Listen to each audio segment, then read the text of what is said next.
Good morning and welcome to the IATA webinar on One Record Insights. Good morning, good evening, good afternoon. We have people joining us from all over the world. We're very happy with that. And today we'll be presenting the work we have done on One Record, and we'll have a bit of an overview in a minute. So let me get started with this. So your speakers today are myself, Henk Mulder, I'm the head of Digital Cargo, and my colleague David Sove, who's the manager of Digital Cargo. And we'll present this together. So this presentation, this webinar is in 5 parts. The first part, the introduction, will talk about the vision of Digital Cargo and One Record, what we are pursuing here. Then we'll then present the standard as it is currently, the standard for data sharing, the progress we've made. We'll then have a session on exactly what's the status of the standards, what is the status of implementation. And then the last one is how you can get involved and how companies are being involved right now. We'll then have a session on questions and answers where you can participate, of course. So how can you participate? This is a webinar, so you can only hear us speak, myself and David. And your microphones will actually be disabled, so you can't actually respond back to us. However, there is a question box on your webinar page where you can enter questions, either with your name or anonymously, as you choose. And then at the end of the session, we have essentially half an hour to discuss any questions that are there. Whether we'll do them all, we have to see, depending on how many questions you have, but we'll certainly be able to have a good interaction there. This meeting is recorded. What we'll do is, once this meeting is finished, the recording will be available in the invitation. So if you want to go back to this or you want to share it with your colleagues, then all you have to do is go to this particular meeting invitation, and you can then click on it, and you'll actually have a recording of this event, and you can then play it back, of course. So we'll actually keep this for a while for future reference as well. So let's start with part 1. Digital Cargo, what's our vision here? I'll build a bit of context first so you can understand why we're doing this. As you know, international trade is about moving goods. If anything, that has become very clear in the last few months when, in fact, moving these goods became an essential part of our global economy during the crisis. But it's also about moving information. And increasingly, it's about information sharing. As you may know, we're still shipping a lot of paper around the world currently in air freight. 7,800 tons of paper are processed every year, which is the equivalent of 80 Boeing 747 freighters filled with paper. This is, of course, crazy. This is ridiculous that in 2020 they were still doing this, and we really have to change that. We currently have a legacy peer-to-peer messaging model implemented for 99% of all of the freight. Okay, so legacy doesn't mean that it's not relevant. It just means that this is what we have been doing for a long time. Peer-to-peer, one party to the next. The first party, the shipper, creates information which it passes to the forwarder, who will pass it to the ground handler, to the airline, to the customs, etc., etc. You're probably familiar with the way that works today. Of course, the issue is that if one party does not pass on the data, then the information gets stopped, or if they make mistakes in passing it on, information is corrupted. Unfortunately, this happens a lot because the systems don't necessarily connect as they should, and therefore there's still a lot of printing and rekeying of data taking place, which is one of the causes for information problems that we have in the supply chain.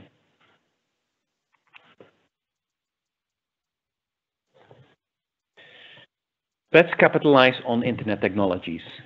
This is not as novel as it may appear in this picture. Of course, the internet's been around for decades itself, including the web technologies that we're building our One Record standards on. So what's our vision? Our vision is to create an end-to-end digital logistics and transport supply chain where data is easily and transparently exchanged in a digital ecosystem of all air cargo stakeholders, communities, and data platforms. End-to-end is very important here. Our vision really is from the shipper all the way to the consignee, all the way to the customer. And it's also end-to-end sideways. In other words, not just air cargo, but all the parties that are supplying services to the air cargo supply chain, including other modes as well.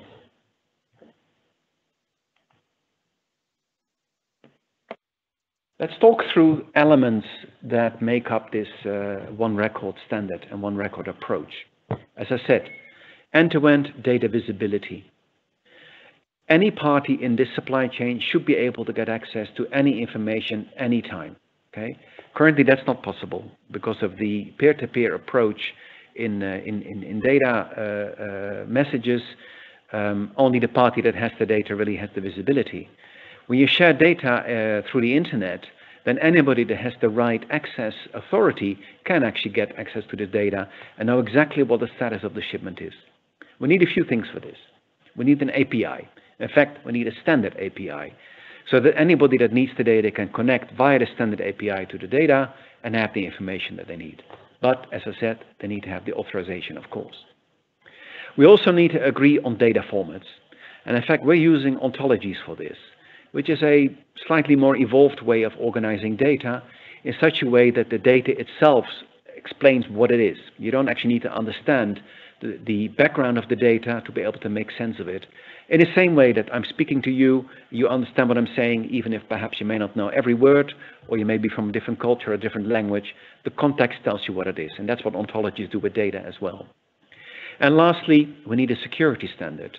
Whenever you start sharing data over the internet, you have to make sure that only the right parties can have it, and that the data is secured and protected. This is also open innovation. The days of developing standards that are closed are over. If we want to be able to have an end-to-end environment with visibility globally, the standards have to be open. So one record has to be designed from that perspective. There's no license, or a free license would be a better way to describe it. And the information is available, accessible. We'll look at it later where you can get it. It's available right now. It's also an open and cooperative development, which means that any of you can get involved in this. You don't have to be an IATA member. You don't have to be part of a working group to get involved. We really want everybody to participate from across the supply chain, from across the cargo industry. And so the information that we have is available on GitHub, which is a publicly hosted data sharing environment itself. We are using ontology editors to essentially communicate about how we want to structure data. And we have a governance that's relatively open. There is a governance, and we have to make sure that everything is managed, but your participation is very much welcome and very much possible as well. So open innovation.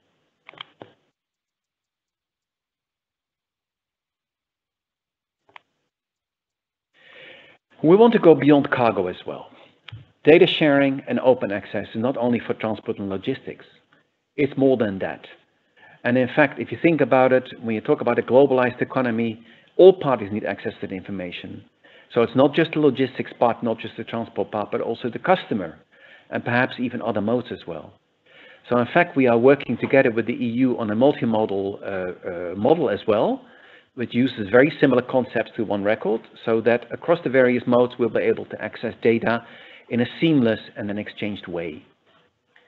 We're also using the semantic web when it comes to technology, which is a way of accessing data globally via URIs or URLs, if you prefer, via the web, in a transparent and linked way, such that we can construct data networks that are accessible for anybody through applications that they can build themselves. We're not the only ones doing this. UNCFACT is working together with EDI3, which is the sort of linked data type version of EDI. ISO has standards as well. Port communities have developed them, and there are many parties that are working on data sharing approaches, just like what we're doing in one record. For example, we're part of a consortium called Federated, which is building what's called the Federated Network of Platforms. Platforms here really refers to any system that allows parties to access data related to transport and logistics. This is multimodal. So it involves rail, maritime, inland navigation, road, pipelines even, IT infrastructure, air, of course. We're all part of the same environment. And so we're working with all of these different modes through the EU, through a project that involves the countries you can see on the screen here, in developing best practices and approaches, in collecting standards that already exist and how to connect them in such a way that multimodal transport becomes a reality also in the data sharing environment. One of the challenges that we have seen over the years with digitalization is that technology is a challenge. And in fact, legacy technology is very hard. Many companies have invested in technology over the last half a century, really, 40, 50 years already. And in some cases, some of that really old technology is still running. It's extremely hard to connect to that information and to technology. So legacy is hard. On the other hand, new technology is easy. Developing solutions based on one record is the sort of thing that a team of engineers can do in a very short period. So short, in fact, that we have challenges where we challenge people to do these sort of developments in a space of just a couple of days. That's what you get when you use new technology. So actually, the challenge is not so much to build on legacy technology. The challenge is how do we make sure we can integrate backwards towards the technology. And we have seen cases in one record where companies are using one record to link then legacy technologies. So in other words, rather than develop the legacy, they're actually using new technology to create information networks within their own environment that has many legacy components that are very hard to interface. So in a way, one record becomes the interface there. It's open software, which means that anybody can download it. You could do it during this meeting if you wanted to. You can download it and start playing around with it. The other thing that's important to realize with new technology is that the ROI has to be quick. We don't want to make projects that have a year payback or even 2 years payback. I made this slide last year. If anything we've learned during the COVID crisis, that 90 days is even long, okay? So we really have to do rapid developments, get rapid payback for our investments. Plug and play is a central concept in one record. The plug part really means connecting systems without integration. It should be as simple as plugging in a USB cable, like you see in the picture here. Whether it's a fan or a keyboard or a screen or a charger or anything you want to be able to plug it in and it works. One record is the same. If two companies want to exchange data, they just share their one record connectivity details, which is essentially a URL, and they're up and running. Okay, it's as simple as that. If you can plug in that easily, what would you do with it? That's the play part. That's the innovation part. So we have a standard that allows us to plug. And now the question is, what do? You can create new partnerships with new digital companies. You can start providing services like data as a service. You can really start rethinking your supply chain, your partnership environment in an environment where you can plug in really easily. It really changes the outlook on how we work together in this industry, which at the moment is particularly important when we see that the supply chain itself is being challenged, and we do need new partnerships. Plug and play is central to that. Digital opportunities are an important part as well. We often talk about digital twins in logistics and transport networks. This is becoming a very popular topic at the moment because ultimately we really want to be able to create networks based on digital objects that are, of course, twins with reality. But as you can imagine, it's much easier to connect digital twins than it is to connect the actual hardware of the real environment. And when we have that, what can we do with that? Well, we can use AI, machine learning, distributed ledger technology, quantum computing even is on the horizon. One of the really exciting developments that is taking place right now, and it is a very topical subject, which is what I refer to as ontology networks. What is that? If everybody shares data using ontologies, in other words, using intelligent data models that allow you to explore data, that allow you to dig into data of other parties, you can really start browsing the web of data in logistics and transport. Imagine that you can start browsing information in that environment as easily as you browse the web right now. It means that if you need a supplier for a certain type of service, you could Google it. You Google it and you find the information that you're looking for and the connectivity, and you could simply connect to those services and see if that's what you want. If not, you Google a bit further and you find something else. So ontologies, data available at the same ease as Googling. That's really what we're going about. What you then get is companies that can start providing services or microservices and analytic services, Essentially, you get a completely new supply chain for data that is easily available to everybody. It's a really exciting environment that's being developed as we speak.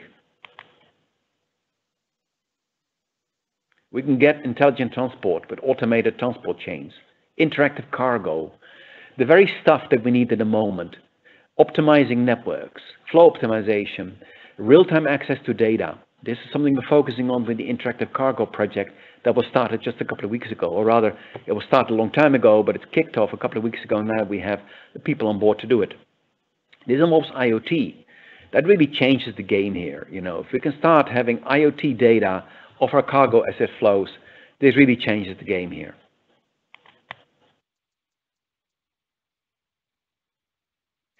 We also need to get ready for a new generation. Digital natives will be leading our companies within 10 years. People like myself will be gone. People like my colleagues will be reporting to new people that are born with the technology. Digital natives will not accept clipboards with paper and pencils, even though that's for use today. So let's get ready for that. Their agenda is very different. They will only accept digital. They'll assume that AI is available to do their job. They will assume that data science is something that you use on an everyday basis. Decision making is not something they will do themselves. They will delegate that to AI, which means that most of the decisions, whether it's a rating decision or a quote decision or a purchase of a service, will be done automatically. That's the environment they'll operate in, which means that they'll be in charge not of systems and not of decisions, but they'll be in charge of the entire supply chain. This really changes the outlook, and this is what we have to prepare for. This is what they will be expecting from us. This is our legacy. COVID-19 has also changed the environment. We have seen that digitalization of documents is not just something that we're pushing for because it's more efficient or because it's nice or because we think it's an important thing to do. It's becoming a biosafety necessity. Touching paper really is something we should avoid. Touchless cargo is what we have to push for. And we've seen that during this crisis where certain freight has been refused at borders because the agents didn't want to actually touch the paper. We've seen environments where documentation officers of airlines still had to get their people into the office every day during the crisis, even though most of their colleagues were sent home. They had to come in order to process paper. This has to be a thing of the past. Remote processing and teleworking is the new normal. We're all aware of it. And in fact, you can see from this webinar, most of you are at home. Myself and David are at home as well. This is the environment we're in right now. Now, this is the vision. This is really what we're building towards. And I'd like to ask David to move on to the next session and tell us where we are with the standard for data sharing. David, over to you. Thank you, Henk. So my name is David. I'm a manager in the digital cargo team here at IATA. And today I'm going to walk you through the one record concept and also where we stand in terms of the development standard process. So to realize the vision that Henk just presented, we developed the one record concept, which is basically to move from a peer-to-peer messaging model into a model where we have a virtual shipment record and where the different stakeholders, they can have access to the data that would be made available by the data owner. So for that, we built the one record standard around 3 pillars. So the first one is the data that will enable to define what type of information we want to share. The second one is the standard around API that will be able to define how we want to share the data. And the last one, not the least, is about security. And it will be able to define with whom I want to do business with. We will combine it with a layer of governance with roles and permissions. And the 3 pillars will enable us to have a virtual shipment record where we can achieve the vision. Security and easy access of the data is critical. So for instance here, the way it works is that a forwarder will make available his set of data. He will just need to share a link or a URI with the airline. And with that URI, the airline will be able to have access to the set of data. It's very similar to what you do today when you post something on LinkedIn. You just write an article, you post it, and then whoever has the link to that article, and if they are authorized to do so, they can have access to the content. Then you don't need to ask the question of the writer whether the article is the last version or not. As long as you have the link, you know that whatever you will you will be able to access is the latest version and it's up to date. Also, it will solve the issue of trust and data quality because everything has been provided by the data owner, so there is no risk of data tampering, data truncation, and so on. In terms of security, the concept has been built around the three main items, which is the first, identifications, so who you are, and then authentication to make sure that you are the one that you claim to be, and finally authorization to be able to grant access to the resource that you're allowed to have access to. To do that, we built the security mechanism through a trust network. So basically, all the different stakeholders, they will need to get certification from the trust network, very similarly to what the payment industry is doing, where all the different merchants, payer, and so on, they need to register through a payment services gateway. So the security mechanism can be seen following these three steps. So the first one, for the identification, any participant will need to register through a dedicated expedition process. The One Record Trust network will issue a certificate, which will be used as an identifier. Then for the authentication, we will use this certificate, and it will be used to verify the validity and the identity of the certificate. Finally, the authorization that will be granted will be determined by the data owner, and it will depend on your business needs to have access to the data. So, as you've seen, One Record is all about data-centric model, and it's no longer about a document-centric model. The main benefit that we'll get is to provide better visibility and transparency, to improve the data quality, because you don't need to retype everything from a document. And also, as we get the data at the source, we eliminate all the potential duplicate that we can get. As you may know, today, a shipment can have up to 25, 30 documents, and there are lots of duplication in terms of information. And if it happens that for the same supposedly information, you don't have the same value, then this is where you start to lose the trust, because you don't know what is the truth. So now we'll go through the different benefits, and you will see that they're very linked to the element of the vision that Henk presented. So the first one, and we touched a bit about it, is the data quality and the control. So with One Record, the data will be shared with the data owner. It means that you make sure that the data owner have the full control of the data. He controls to whom the data will be accessible to. And for the data consumer, it can ensure that the data has been provided by the right person and that the data has not been corrupted in the meantime, as the data stays at the source. In terms of visibility and transparency, we will be able to gather the end-to-end supply chain from the shipper to the consignee. And through the different security mechanism, we'll be able to share the data with the relevant parties, and it will enhance the visibility and transparency throughout the chain.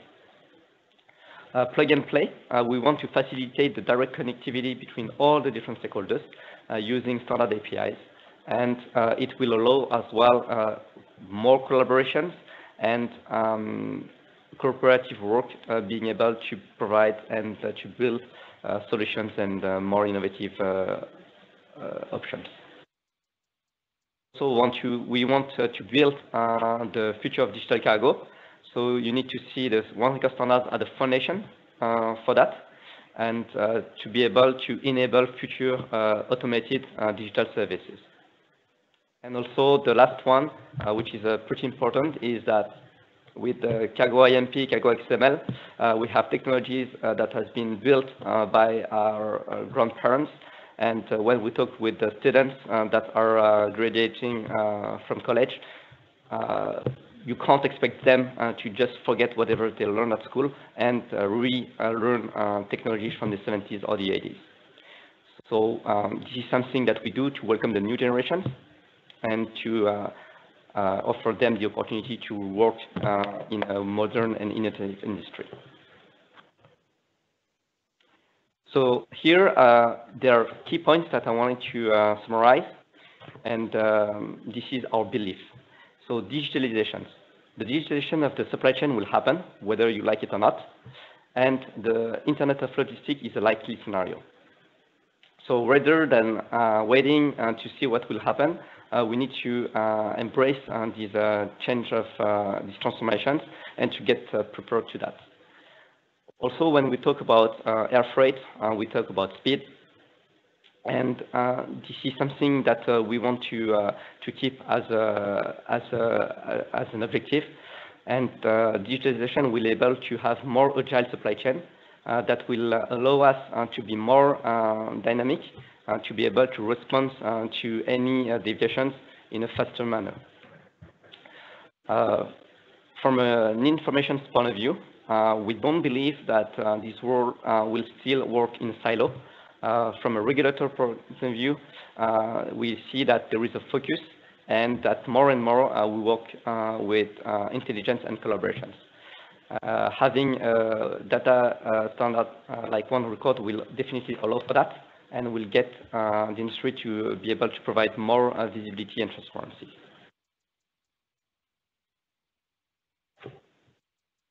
So now we've seen the concept. Where do we stand in terms of development of the standard? So the One Record task force has been established by IADRA under the Cargo Operations and Technology Board, and its objective is to provide industry with a standard for data sharing. This standard is based on 3 components. The first one is a data model. A second one is a specification for the API, and third one is specification for the security. So to deliver that, we built a task force that are a good representation of all the different participants from the industry. We have more than 60 participants coming from the diverse area from the supply chain. So you have shippers, forwarders, general service agents, airlines, ground handling agents. We have some associations, customs authorities, of course, and we do have IT providers and CCS. So having all these profiles enable us to make sure that whatever we develop is fit for purpose and take into account all the different requirements coming from the different parties. So after a first year of development, we achieved the publication and the endorsement by the Cargo Service Conference in March 2019 of a data model that will help the industry to speak a common language and to formalize the digital twin of the industry and exchange the information.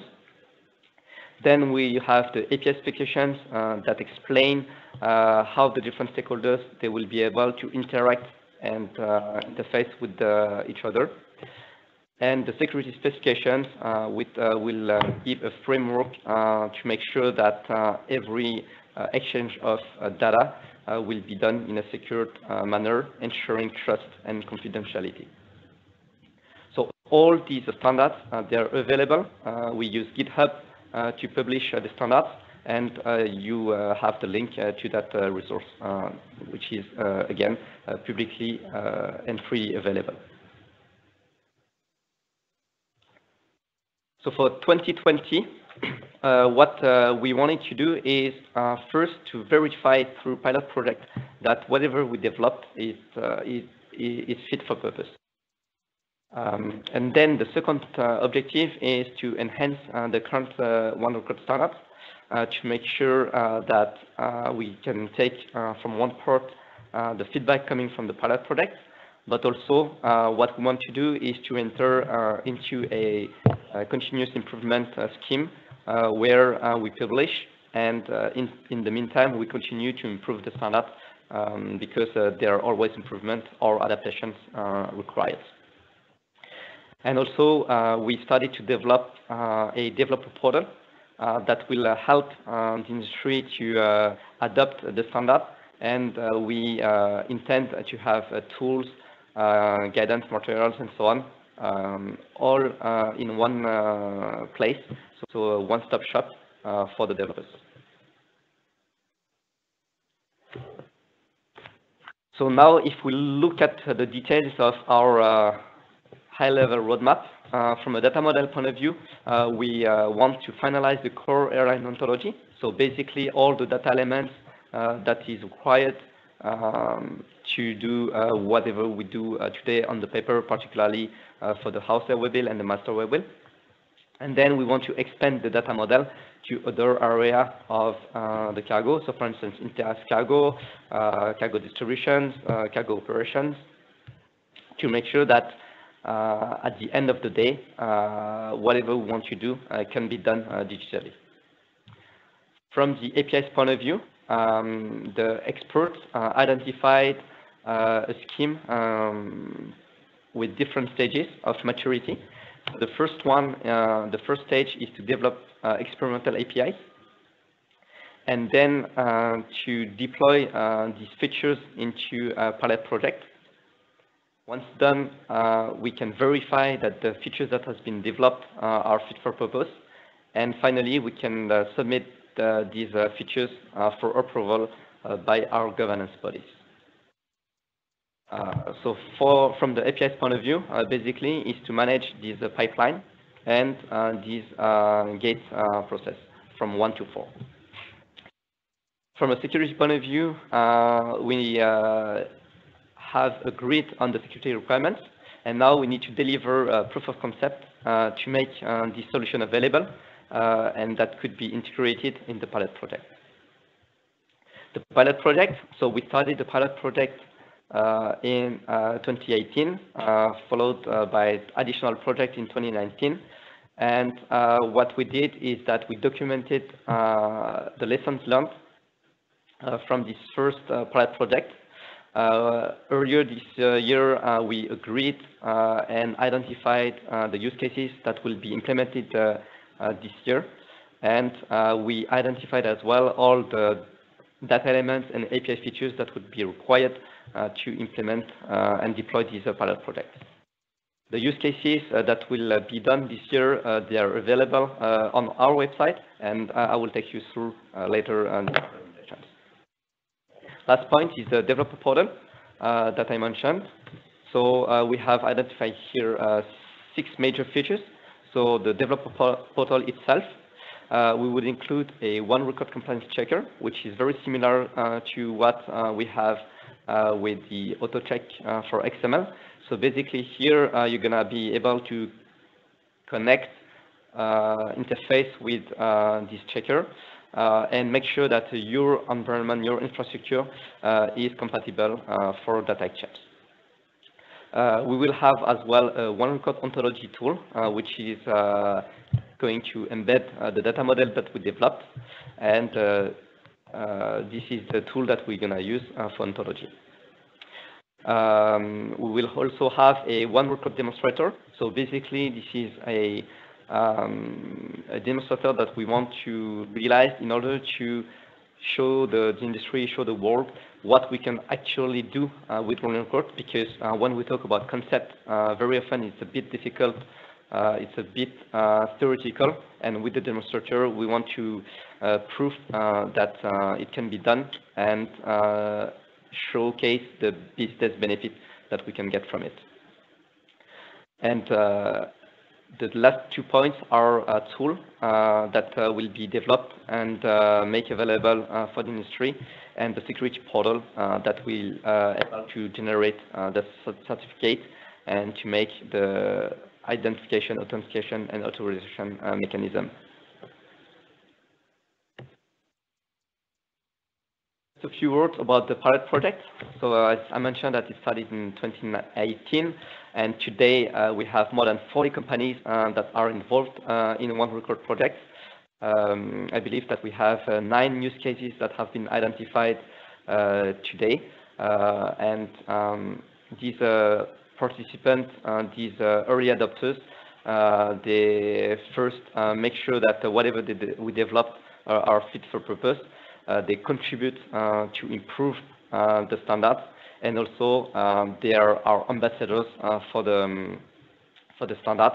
And through them, we can demonstrate that the industry can move forward towards this new generation of data sharing.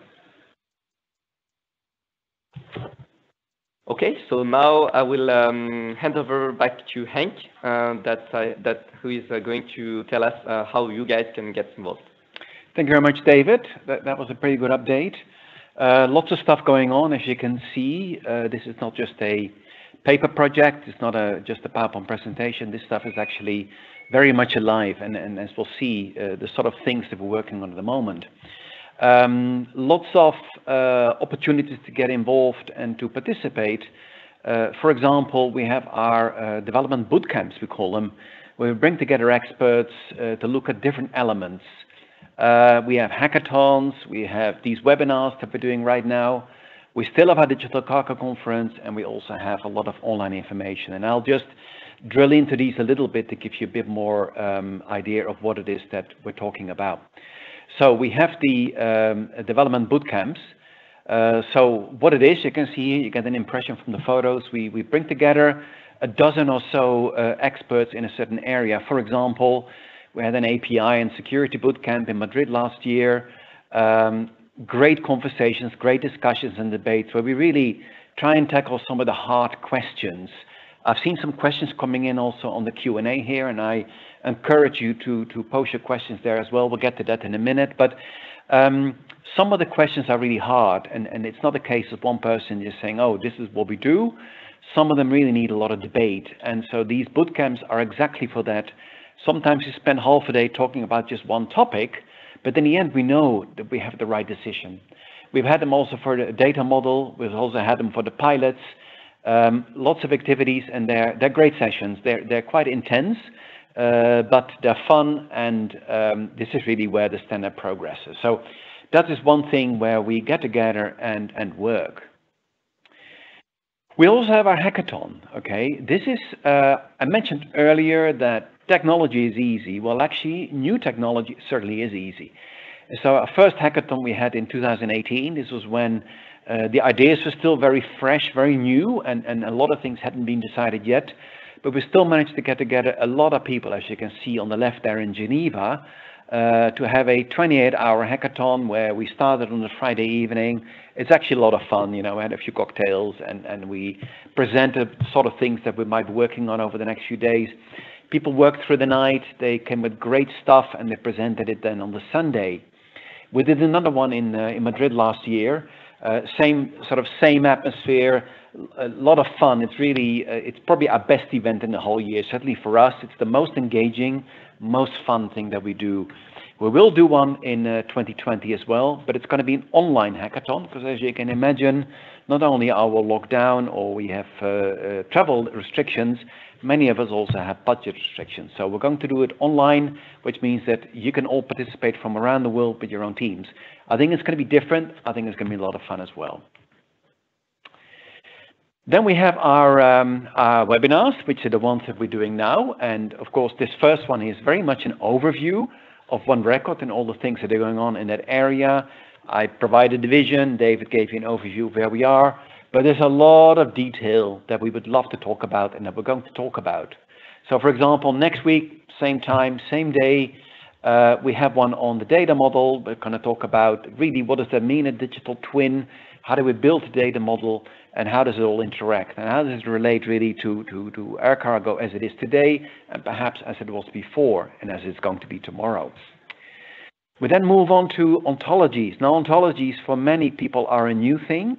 It is really to move from, as we say here, from physical freight to machine-readable data, but it's highly contextual. It's data that explains itself. This is something that I think there's a lot of future in this.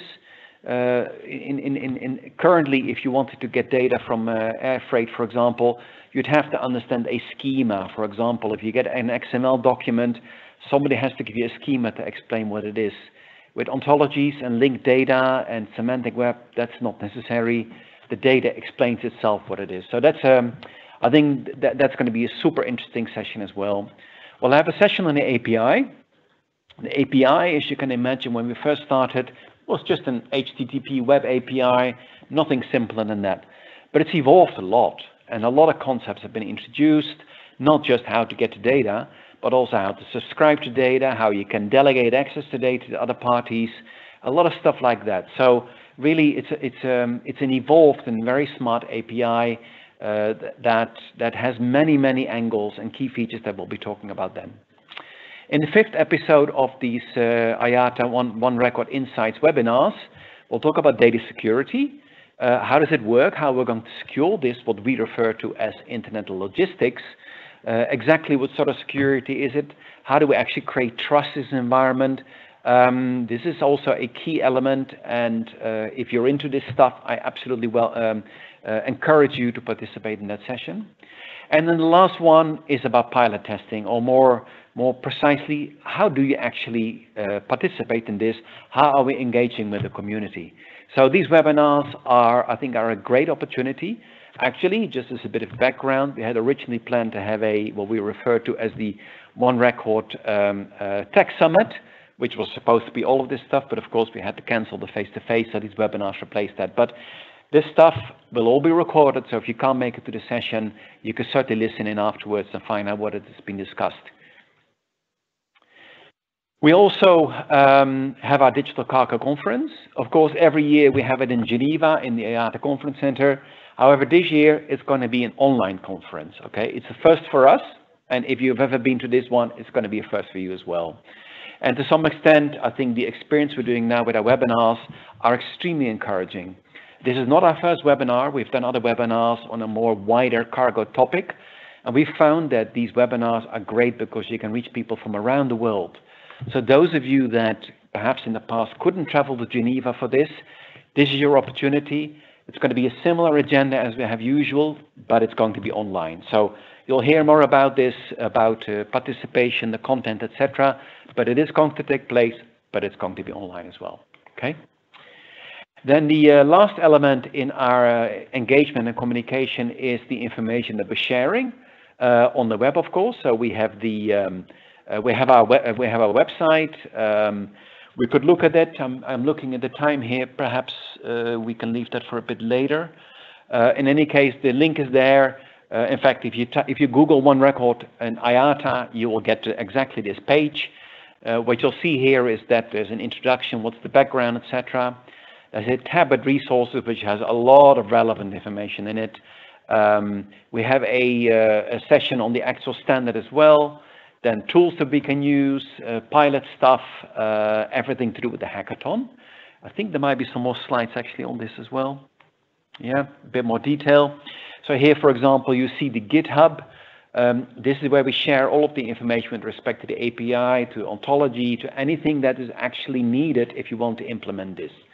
So that is really one of the starting points. If you're going to use One Record, you need to spend time on this GitHub. This is what we update. This is really where all the information is. We are producing white papers. The first one came out just earlier this week, which is a white paper on the One Record data model.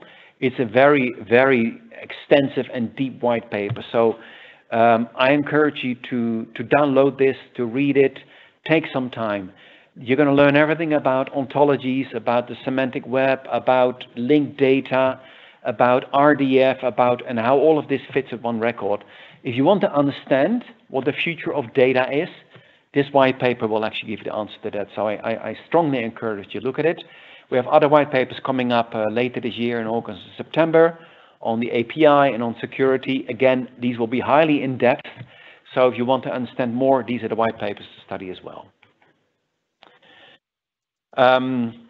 This first white paper, as I said, is looking at the semantic web from a cargo ecosystem perspective. Again, have a look at it. It's there. You literally just have to click on it, go to our resources page, and you'll find it there. Just before I go to this, I think, I'm not sure, is there a link to the other insights as well? I will. Yeah, okay. So here's the IATA website, and here we are on the One Record page that explain and host all the information that Henk just mentioned. We have a first tab which is about the project itself. It will give you more information about the background, the data sharing standards, what is included in the standards, and we have a summary of the industry benefits. And then on the second tab, which is the resource, this is where you're going to find the high-level presentation of the project. We have as well the link to the GitHub that has been presented. You have all the different articles that has been written that we called One Record Insights. You can see that we have some about the technology itself, some about the data model, about pilot projects. And the white paper will be as well published here. So now, for the time being, we have the first episode of the white paper. And over the summer, during the summer, when we will publish the 2 others, they will be available here as well. The standard itself has a dedicated tab, and this is where you can find all the different explanations of the standard, the way it has been developed, and the link to the GitHub, and also a link to the various materials that we have for the multimodal part through the federated actions of the EU Commission. On the Tools tab, you will find the reference implementation and the sandbox as well to be able to deploy the One Record server on your infrastructures. I mentioned earlier about the pilot project. So on this tab, you will find the 9 use cases that has been identified. For each of these use cases, you have a dedicated 1 or 2 slider that explain who are part of this pilot project, what are the data elements that are implemented, as well as the API and security features, and the invitation roadmap.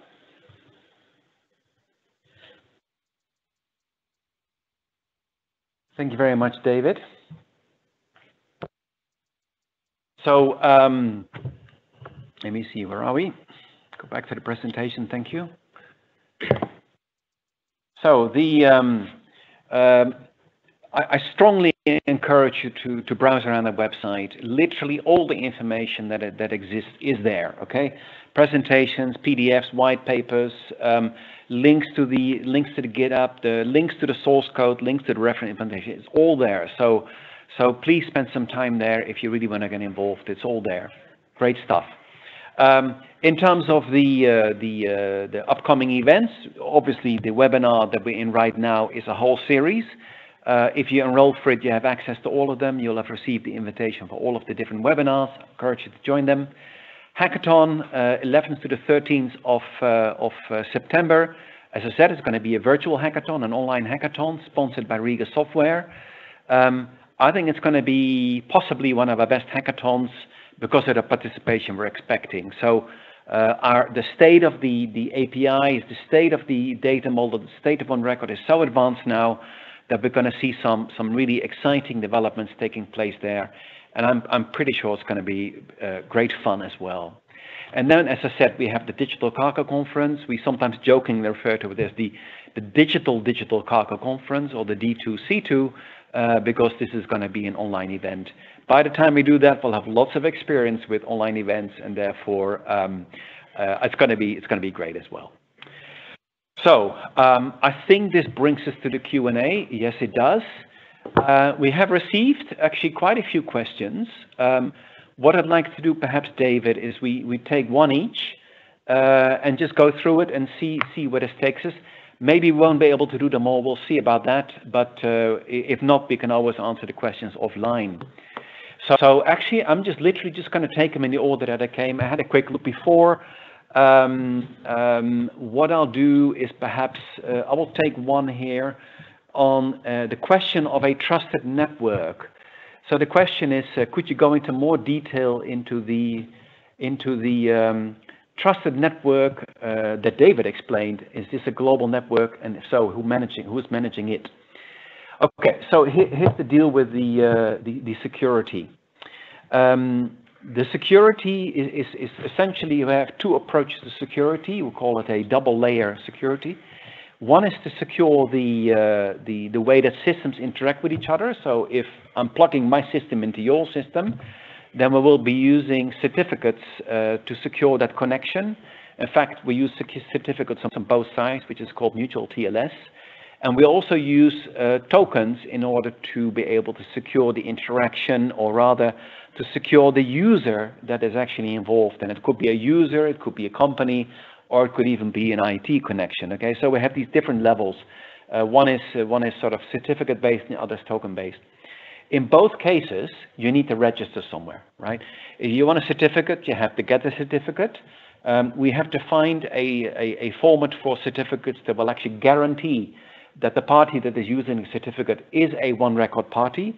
Or if you want to use the approach with tokens, you need to register with what we refer to as a identity and authentication service provider, which is also a company that you will register. Now, the vision is that we will have lots of entities that provide certificates and lots of entities that provide you access using the identity and authentication services provision. Okay, so the way that we're looking at it is whichever company believes they want to provide that service, they will join us, they will sign some sort of common agreement, some sort of consortium that they are now a member of that environment that is capable of providing certificates or providing tokens to parties that want to use them. So they need to sign it to some sort of charter that they will, for example, check that when you're signing up, that you are a company, that you are registered, that you have a certain degree of status within the supply chain. We essentially will make sure that we know who you are. That's the most important thing. Once we know that, you'll be issued with a certificate, and so that if you then use that with another party with whom you're communicating, or if you're using tokens, for example, the other party will actually be able to go back and say, okay, I've never dealt with this company before. They provided a certificate or they've provided a token. Let me check with the certificate authority that issued it that this company was properly registered. Or let me check with the identity and authentication provider that this company was properly registered. Okay, so the trusted network is two layers. One is the fact that the parties providing the trust themselves are trustworthy because they've signed up to a charter. And if you are using the facilities of those parties, you can actually guarantee that the other party you're dealing with has done the same thing, okay? So that's the trusted network that we are working with. David, would you like to take the next question? So here we have questions on what was the direction of the industry to this project, as it is quite radical change from the current processes. So I would like just to tell you my direction when I came into that industry almost 4 years ago. I'm not coming from this industry, and what I realized is that people, this is a pretty conservative industry where the tool and the process has been implemented for decades, and people got used to work the way they are working now. People, they all suffered from pain points, either due to the paper process or to the limit of a legacy system based of IMP or cargo XML. But as they all suffered from the same pain points, same challenges, they just got used to it, and that was it. So when we first introduced the concept of data sharing, as opposed to the way the industry is working through documents, even though we have messaging, but it's based on documents. The direction of the industry was a bit, oh, what are you going to do? What are you talking about? It's a bit weird. It's not the way we work. So it was the first stage of questions, misunderstanding.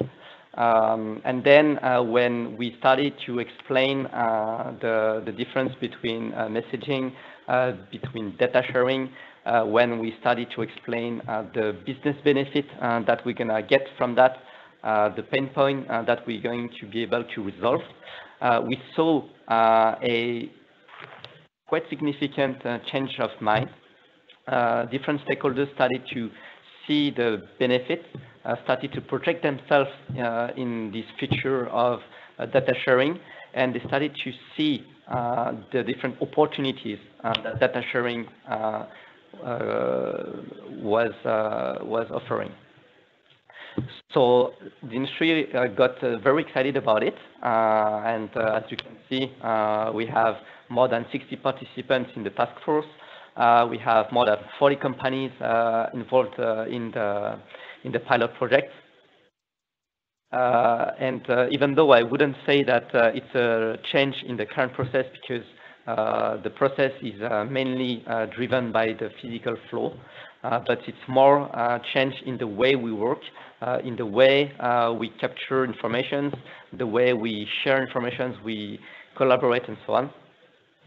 So I would say that the industry was at first a bit destabilized, a bit surprised, but then they realized the benefits and the opportunities of it, and they fully embraced it.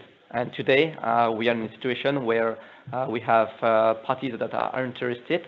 They can't wait for the first outcome to come, to be able to implement it themselves. And that's why we are pushing so hard to have tools for you, such as developer portals. We're working on implementation guide to support industry to be able to face these interests. And we know that with COVID-19, where an emphasis has been put on digitalizations, we know that when the industry will be back on foot, they will be willing to use this new type of data sharing to be even more successful and efficient. Okay. Well, I'm going to take a question, and I'm also going to make an interesting announcement. I just heard from Malcolm Fowler, who sent us a hot off the press, that in the last few minutes, now this was written 10 minutes to 12, so it's still in the last few minutes, they have successfully connected the UK One Record server with the GLS One Record server.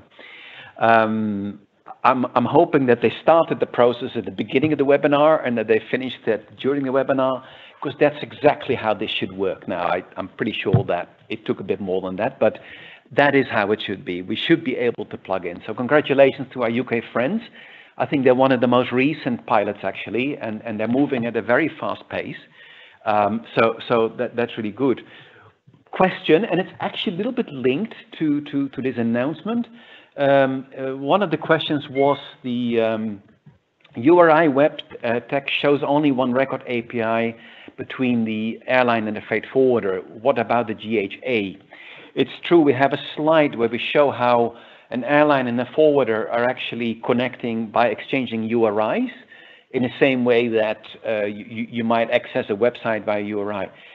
This of course, that slide is conceptual. In fact, any party that has any type of data to share can use one record, not just airlines, not just forwarders, not even just GHAs.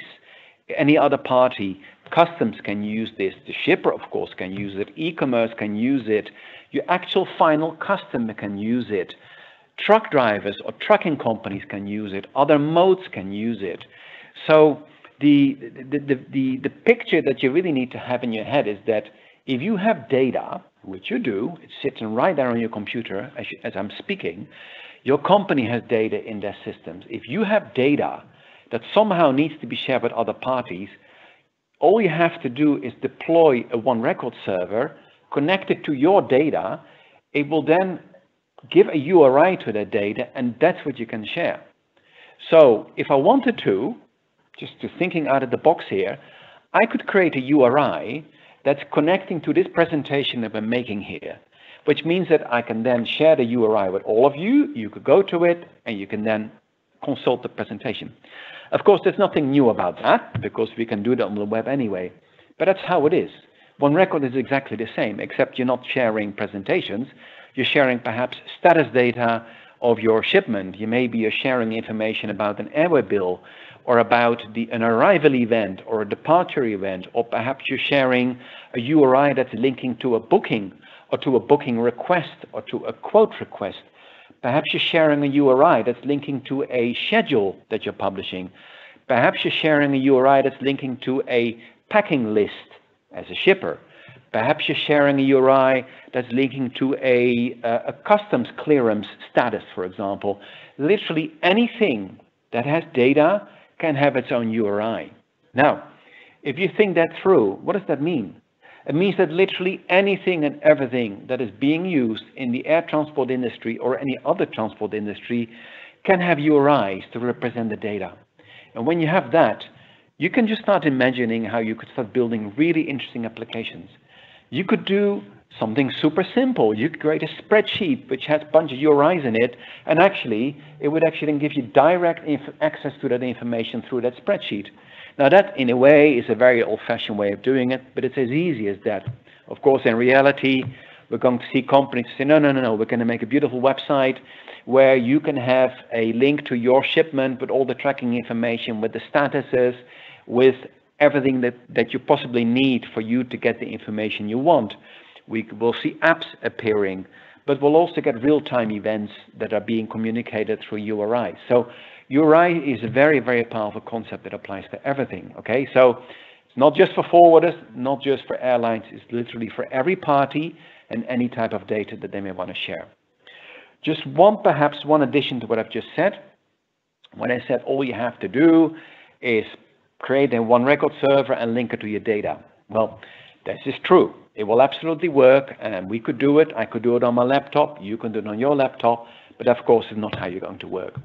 What we'll see is that there will be many service providers. There are already a few that do this, that will provide One Record services to other parties, okay? So let's imagine that we have a company that says, I will provide One Record as a service. It then means that all you need to do is, if you don't want to deploy your own One Record service, you take the data you want, you connect it to the service provider, and they will then distribute the data for you through the internet logistics, okay? So you can either deploy your own service or use another party to do so. So a lot of flexibility possible, and of course, this is the same for other modes as well. So URIs and service, it's really quite straightforward, but that's all it is, One Record. Okay, David, let me maybe go back to you. Have you found another question capable or willing of answering? If the airlines get the airway link from the forwarder to retrieve the data, if the forwarder updates the data, how will the airline know that the data has changed? So I think it's a bit complementary to what you just explained.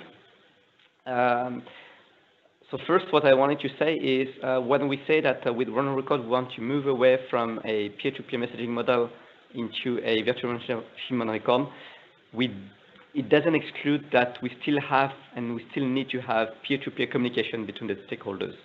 What we want to move away is the messaging model to push data, to push information, to push documents. We want to make data available for the different parties, but we still need to have these bilateral communications. And to answer that question, so we have the forwarder that makes available the data to the airlines. With the API, we have the pub-sub mechanism, where basically as an airline, you will be able to, so first as a forwarder, you will be able to publish the set of data that you want to make available. And as an airline, you will be able to subscribe to this set of information. And as soon as the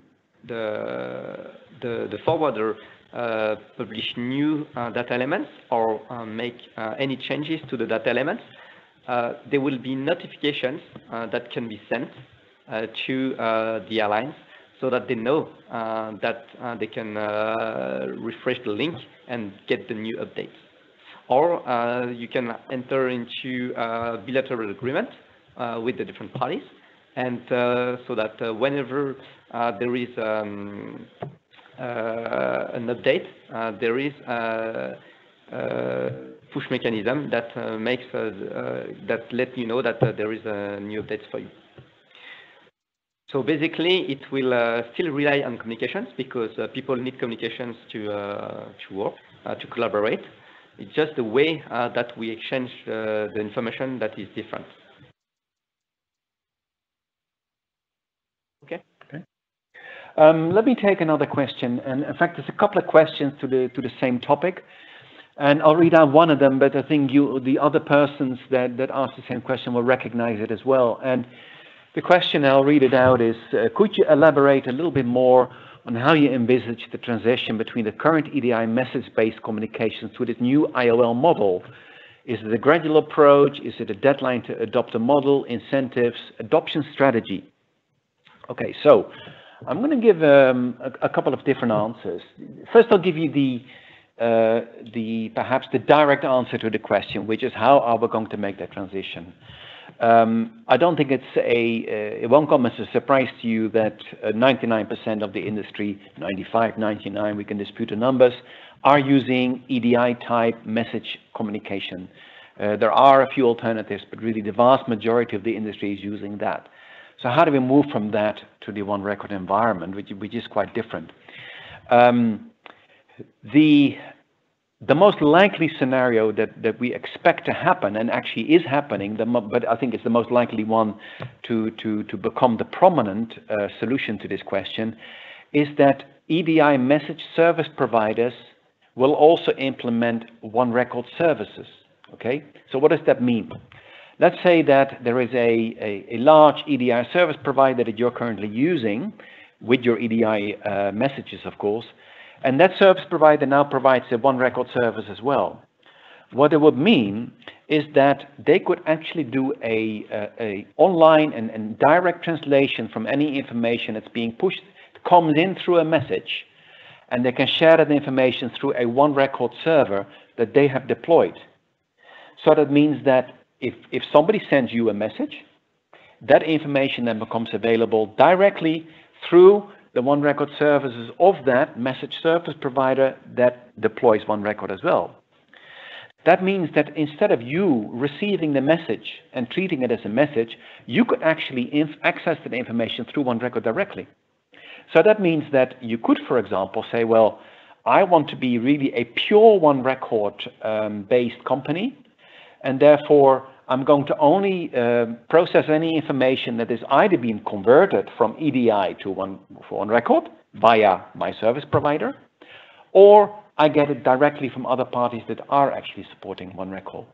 And similarly, when you want to share information actively or proactively, then you would do so through one record, perhaps either directly from your service provider or yourself if you have deployed your own services. And then your service provider could then translate that into a message and actually push it out to the party that needs it. So essentially, we would create a bridge between EDI and one record. Now, we've actually seen this work in a couple of instances. There was one service provider that was very early on working on the one record pilot and actually integrated one record and made that bridge work. Okay, so that we've seen that work. And last year, during the hackathon, there was another EDI service provider that actually, during the hackathon, built that bridge. I don't know if you can imagine what that means. It means that in a space of less than 48 hours, the EDI service provider essentially set up a one record server, which they connected to their own EDI services, and they were happily exchanging between the two. I believe that is the most likely scenario for providing this compatibility and this migration. Now, another question that has come up is, do we need to do that?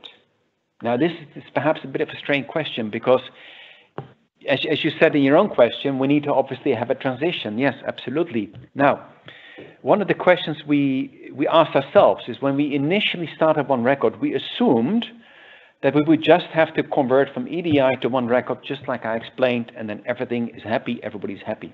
However, what we've seen is that the first companies that implemented One Record didn't actually use it to replace EDI.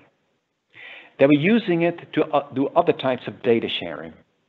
And this became really, really evident during the hackathons, where we're asking companies to innovate, and we were assuming they were going to do exactly that. And they didn't. They came up with ideas, for example, to link live animal data, which is in cargo systems, with passenger reservations with the passenger systems, okay? Now, you know, well, we know, and I think you know, that passenger and cargo systems, when it comes to reservations and operations, are completely separate, okay?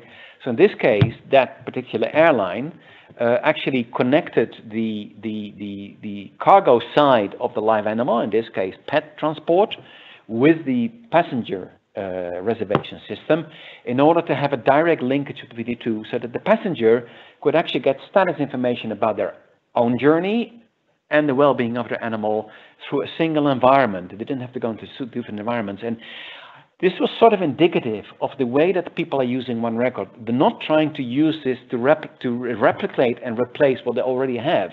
Because if you think about it, why would you do that? You already have EDI, so why would you replace it?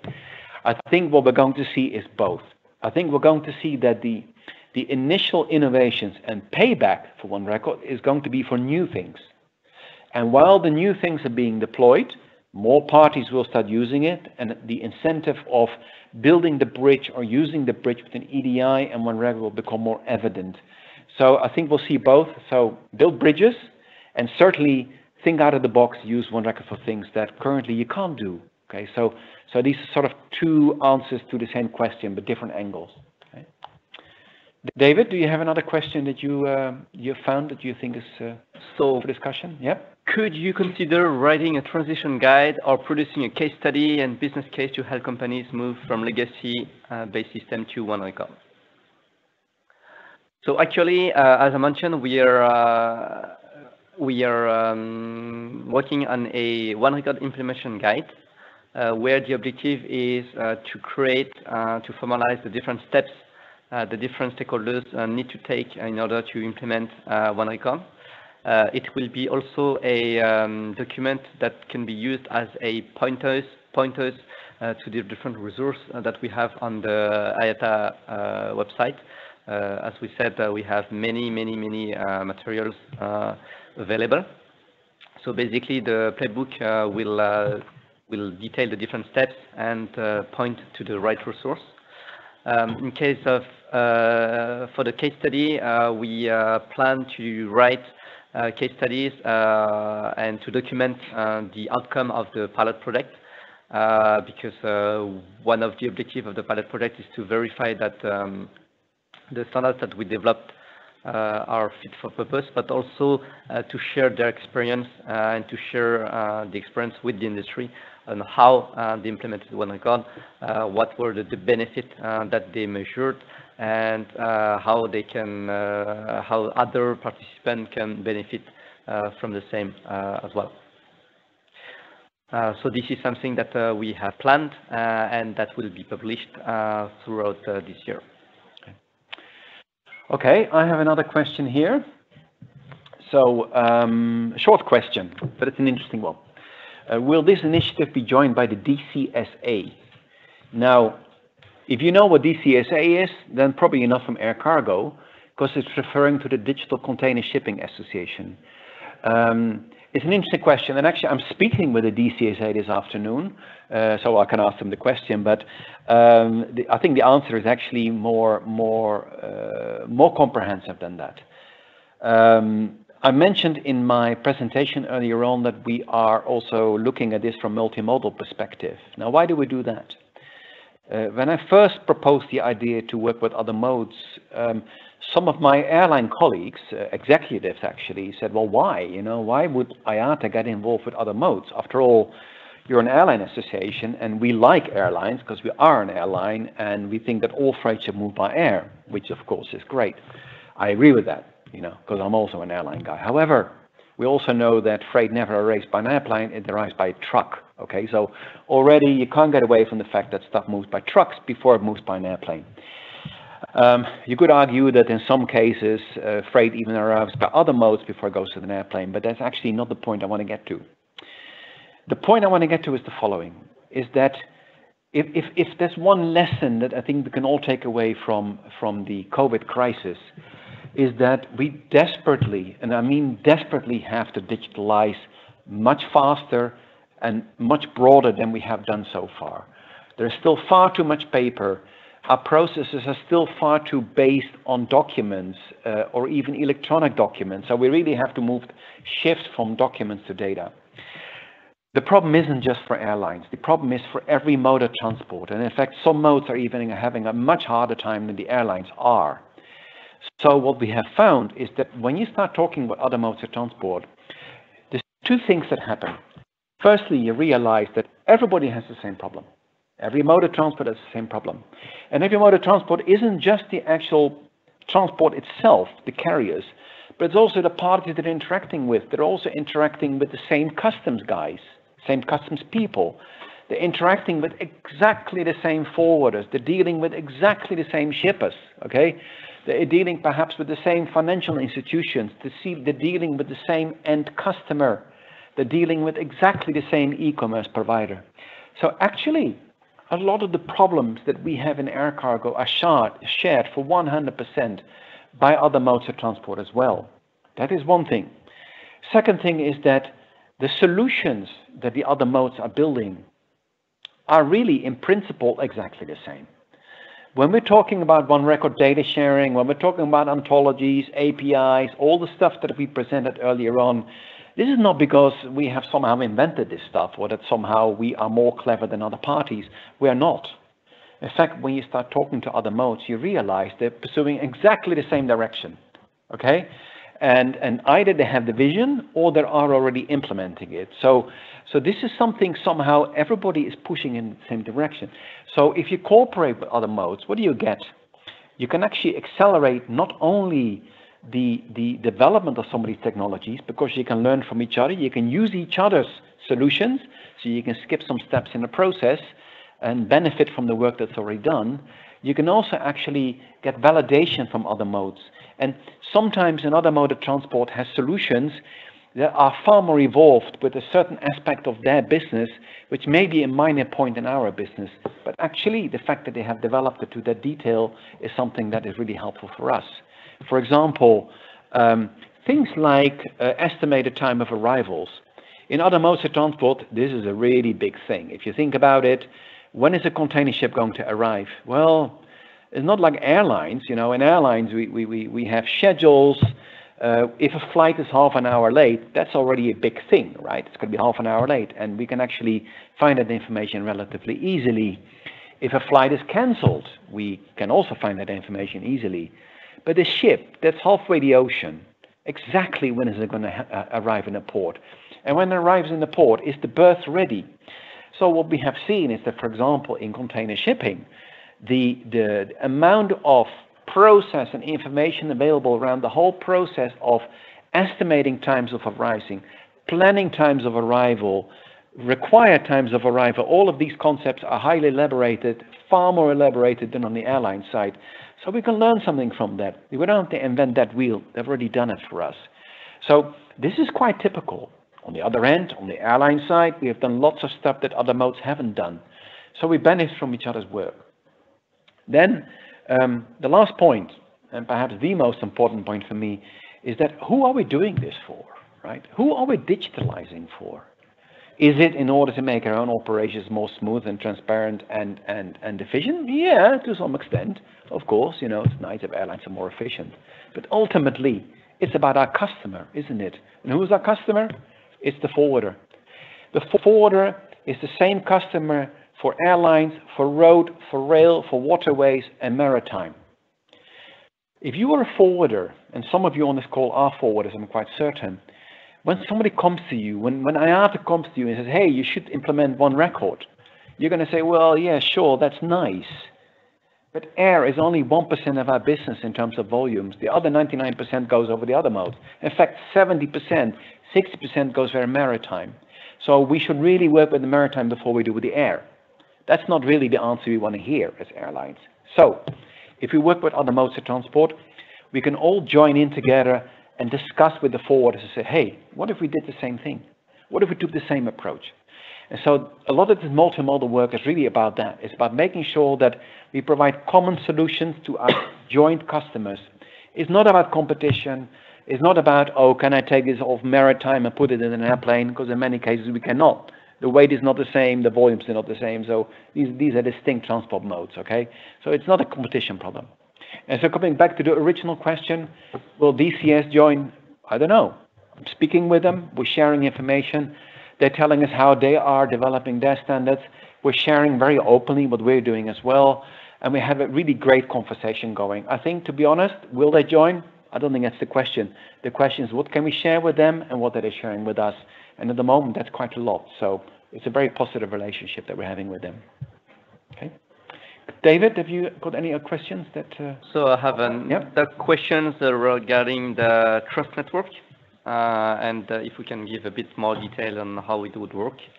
So today, for the security part, and you mentioned it already, we are working on a security portal which is going to manage the certificate for identification.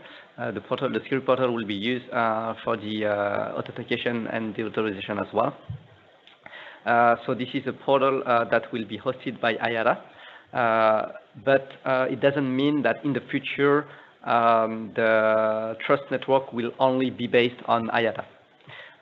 So the first portal will be IATA, but it's not designed for that. We can imagine that in the future, for instance, we could have association or organizations representing the truckers to be able to be a trusted partners to issue certificates. And as we say, if I trust you, and then I trust the people that you trust. So let's assume that RU is doing something similar. If they receive a certificate from RU, we, as IATA, we could say that, okay, as we trust RU, whatever that would be issued by them, we can trust as well. And once again, I will take the example of the payment industry, where we have different payment service providers. They all trust each other. So if I'm working with a payment service provider, then it will be recognized by the other providers. And therefore, we call it a trust network, because the idea is to build several organizations or entities that can issue these certificates, which we can trust each other to create this network of trust. There's a few more questions. I'm going to do a couple quickly because I see it's already 12:25. The first one is a relatively quick one. It's a question around customs and which customs are actually participating or other authorities. A couple of answers. We have some pilots in Hong Kong and I believe Singapore as well, where it's the pilot participants, if you want, our airlines and our service providers that are interacting directly with the local customs. As far as I know, the customs are one level removed. So in other words, the benefit from the visibility and transparency of data that One Record provides, but it's the local service provider that does the interfacing. So they're not actually connecting directly to One Record. There are a couple of other parties in Europe and also on the other side of the Atlantic, in the United States to be specific, customs to be specific as well, that have shown a lot of interest, and we're in discussions with them about having a compatibility between the solutions that they have and the solutions that we have. One of the interesting things that I found is that they're actually they're big supporters of this. Every year we go to the World Customs Organization for their annual IT event. There's a lot of interest on their side. If anybody wants to automate data, it's absolutely these parties there. So we have some active conversations. I think that we will get some direct engagement with customs, but for the time being, it's either a conversation or it's an indirect relationship with the customers that are involved through this. The other point I wanted to answer is a question around, sorry, I just lost it. Yes, very important one. Did you specify business rules of the data model attributes? A lot of focus has been currently on the data itself, on the data modeling, on the digital twin. How do we represent the concepts in air cargo in models? Right now, we're at a stage where we're taking that one level up and say, okay, what happens with this data? What happens to these models? How do companies interact? What's the actual process that they're using? And of course, as you may know, the business process in air cargo is very much shared, standardized almost, but of course, there's different interpretation of the same approach, which is okay, because every company has some specific requirements. But we're now at that level where we actually are specifying, okay, but let's take some use cases. And David actually showed you a list earlier on the use cases that you can find on our website under the pilot tab. Those use cases, what processes exactly do they use? And how do we specify these processes in such a way that not only understand which data needs to be exchanged, but also how could we automate that process? So the answer is yes, we are in the process of specifying that. We also have the vision that these processes should be completely implemented in a similar way using ontologies and other automated ways of interacting with data. In a sense, if I were to simplify my answer, a process is just another form of data. And we need to capture that and we need to present that and share it publicly. I'm going to stop there, I think. We're at 12:30. Thank you all a lot for participating in this. We had a really good attendance, I must say. I think we had over 150 people that attended this webinar, which is actually more or less what we expected based on the large number of enrollments. I encourage you to join the other events that have been planned every Tuesday, 11 to 12:30, a different topic. It's in your agenda already, because the fact that you sign up for this means you have invitation for the others as well. I would like to thank David, my co-presenter, very much for participating, and my colleagues from the Digital Cargo team.